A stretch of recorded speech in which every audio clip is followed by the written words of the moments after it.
They really tried to knock Donald Trump off. This was a coup, classical by definition coup. Man, and then they tried to kill him. Somebody does not want that man in charge. And look what's going on right now. We can see why, because he's really doing shit. He's changing things. He's doing stuff for us. There was no collusion, no corruption, except on the part of Barack Obama and the weaponized intelligence agencies at the time. Oh, we got number one collaborator, colluder, conspirator, Barack Obama. Number one. The Russia hoax was a blatant lie, all ginned up by Democrat political operatives that were signed off on. Okay, who are these political operatives she's talking about? We got James Clapper, the Director of National Intelligence, John Brennan, CIA Director, and James Comey, the head of the FBI. There's number two. I'm going to group those clowns all in the same group. We're just going to call them number two. James Clapper, John Brennan, and James Comey. By then President Obama and leaked to the news media to launch a years-long witch hunt against President Trump and his first administration. Okay, which news media is she talking about? She's talking about the Washington Post and the New York Times. Very Democratic, left-leaning, left-wing publications. They always have been, pretty much. And obviously friends with these Democrats. Obviously chummy. Obviously in cahoots. So here we have number 3 and number 4. They could just be number 3, but 3 and 4, Washington Post, New York Times.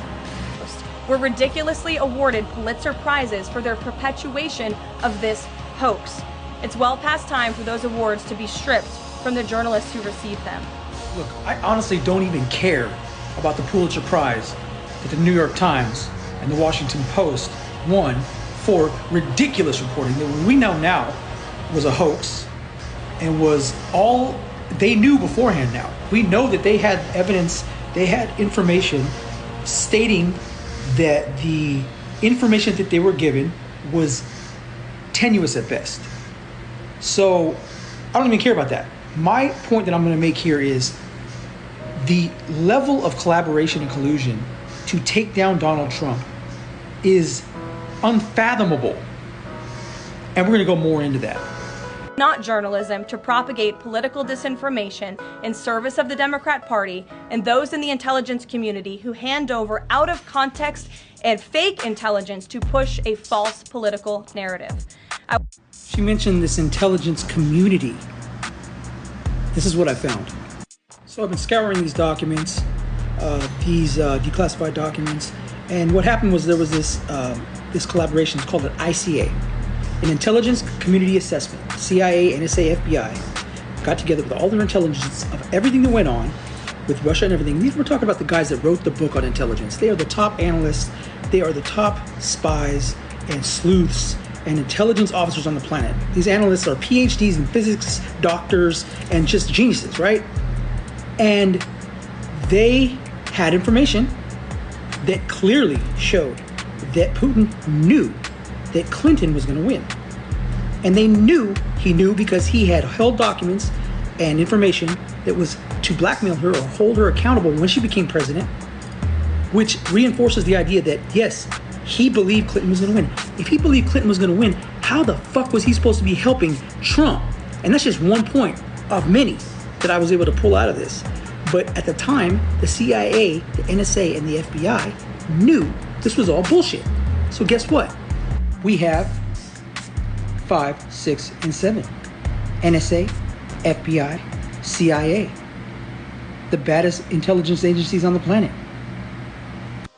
In our modern history, the United States has been involved in 1960 Laotian coup, 1963 South Vietnamese coup, 1971 Bolivian coup, 1979 Salvadorian coup, 1997 a Montenegrin coup, 2000 a Yugoslavian coup. And all this information is at the fingertips and in the care of our intelligence agencies. If you read some of these coups and how it went down, destabilization of the leading political parties and the leaders that are in power, and military force and intelligence communities subverting anything that they can do to gain power, money, and resources. This is what it boils down to. I'm not a conspiracy theorist, but this is some Illuminati shit. These factions, the media, the intelligence agencies, international governmental organizations that had hand in some of these investigations. It was a coup. That's what it fucking was. It was a fucking coup. Really? This is treason. Well, ChatGPT said it's not technically treason, but everybody should go to jail for a long time.